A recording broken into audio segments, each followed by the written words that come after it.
خواجہ گوہر علی شاہ چشتی رحمۃ اللہ علیہ کا ایک بڑا ہی مشہور واقعہ ہے کہ ایک بار آپ اپنے چند فقراء کے ساتھ حضور سید سالار مسعود غازی رحمۃ اللہ علیہ کے مرکز کی زیارت کرنے کے لیے آپ اپنے شہر ٹانڈا سے نکل گئے۔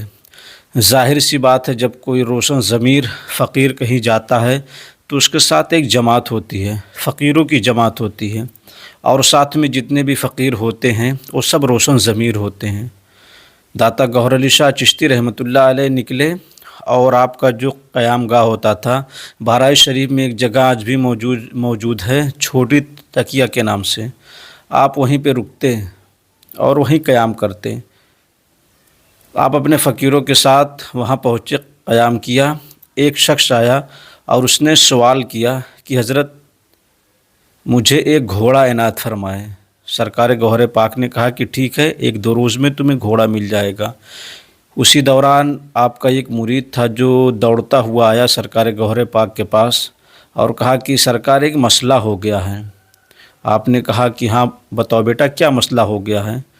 اس نے کہا کہ سرکار ایک فقیر آیا ہے سید سالار مسعود غازی رحمۃ اللہ علیہ کے مزار پر، اور اس نے اعلان کر دیا ہے کہ اگر کسی فقیر میں یا کسی اللہ کے ولی میں اتنی طاقت ہو، اتنی قوت ہو، تو اگر وہ میرا ہاتھ سید سالار مسعود غازی رضی اللہ تعالیٰ عنہ کے مزار پاک سے ہٹا دے تو میں اس کے ہاتھ پر بیعت کر لوں گا۔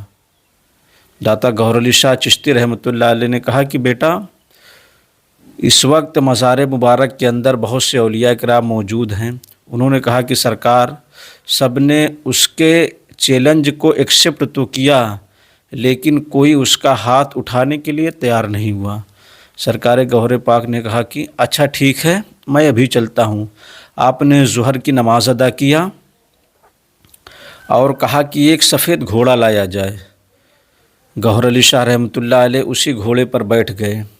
بیٹھنے کے بعد جتنے بھی فقراء حضرات تھے آپ کے پاس، سب آپ کے ساتھ اسی گھوڑے کے پیچھے چلتے گئے۔ آپ سید سالار مسعود غازی رحمۃ اللہ علیہ کے مزار مبارک کے اندر گئے اور جب اس فقیر کو دیکھا تو آپ نے کہا کہ بیٹا یہ سب بات اچھی نہیں ہے کہ آپ کی وجہ سے سارے میلے میں افراتفری مچ گیا ہے، یہ سب اچھی بات نہیں ہے۔ اگر اللہ رب العزت نے تمہیں ذرہ برابر قوت و طاقت عطا کر دیا ہے تو اس کا غلط استعمال مت کرو۔ اگر تم فقیر ہو تو اللہ کے مخلوق کی خدمت کرو، تعلیم دو، تربیت دو، اللہ کے دین کی تبلیغ کرو۔ جو میں نے بات کیا تھا سب نے تو ایکسیپٹ کر لیا، میرے چیلنج کو سب نے قبول کر لیا، لیکن کسی میں اتنی ہمت نہیں ہے کہ میرے ہاتھ کو اٹھا دیں۔ داتا گوہر علی شاہ چشتی رحمۃ اللہ علیہ نے اس شخص کو بلایا جو آپ سے گھوڑا مانگنے گیا تھا۔ وہ آیا اور کہنے لگا کہ سرکار کیا حکم ہے؟ آپ نے کہا کہ ٹھیک ہے، تم بس یہیں بیٹھو اور ابھی تمہیں تمہارا گھوڑا مل جائے گا۔ داتا گوہر علی شاہ چشتی رحمۃ اللہ علیہ نے ایک نظر اس کے چہرے کی طرف کیا اور دھیرے دھیرے آپ اپنے آنکھ سے ایسے اس کو اٹھاتے چلے گئے۔ جیسے جیسے سرکار گوہر پاک کی نظر اٹھتی، وہ فقیر، اس کا ہاتھ نہیں، وہ فقیر اپنے ہاتھوں سمیت خود اوپر اڑتا چلا گیا، اور جیسے ہی اس کا سر سید سالار مسعود غازی رحمۃ اللہ علیہ کے گنبد میں لگنے والی تھی، وہ چلایا اور کہا کہ دہائی سرکار مجھے بچا لیجئے ورنہ میری جان چلی جائے گی۔ سرکار گوہر پاک نے اپنے نظروں کو ڈائریکٹ نیچے نہیں کیا، بلکہ ایسے دھیرے دھیرے کر کے اس کو زمین پر لے آئے، اور وہیں سید سالار مسعود غازی رضی اللہ تعالیٰ عنہ کے مزار مبارک کے اندر وہ آپ کے پیروں پر گر پڑا اور معافیہ مانگنے لگا۔ سرکار گوہر پاک نے کہا کہ بیٹا اللہ نے تجھے قوت و طاقت عطا کیا ہے تو کبھی اس کا غلط استعمال مت کرو۔ سرکار گوہر پاک نے اس کو تعلیم و تربیت دی، اور جو شخص آپ کے پاس آیا تھا گھوڑا مانگنے، سرکار گوہر پاک نے اس کو بلایا اور کہا کہ بیٹا میں جانتا ہوں کہ تمہاری بہن کی شادی ہے اور تمہیں گھوڑے کی سخت ضرورت ہے، لو میں نے تمہارے لیے ایک سفید گھوڑا لایا ہوں، اس کو لے جاؤ اور اپنے بہن کو دے دینا۔ یہ ہوتا ہے اولیاء اللہ کی شان۔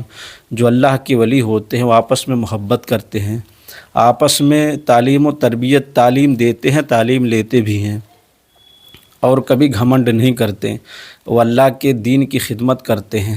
تبلیغ کرتے ہیں، اس لیے ولایت میں گھمنڈ نہیں کرنا چاہیے، کیونکہ گھمنڈ ہی کی وجہ سے کئی ولیوں کی ولایت سلب ہو جاتی ہے، ولایت ختم ہو جاتی ہے۔ اس لیے جو اولیاء اللہ ہوتے ہیں وہ کبھی گھمنڈ نہیں کرتے، انہیں بس ایک چیز یہی لگا رہتا ہے کہ میں اللہ کی رضا پر راضی رہوں اور اللہ مجھ سے راضی رہے۔